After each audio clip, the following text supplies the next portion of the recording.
guys. This is going to be a cold start on 2023 270 Ecoboost.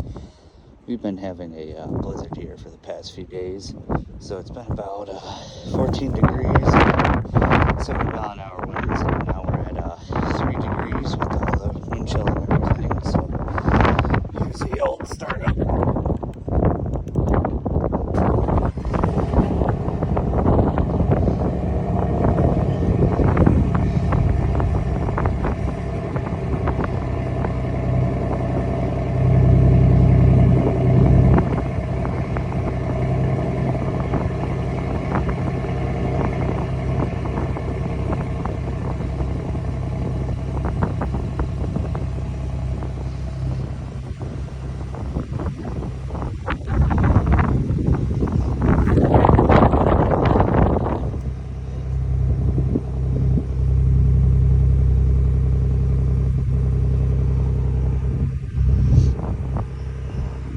Just a little overview. This is the hot pepper red color.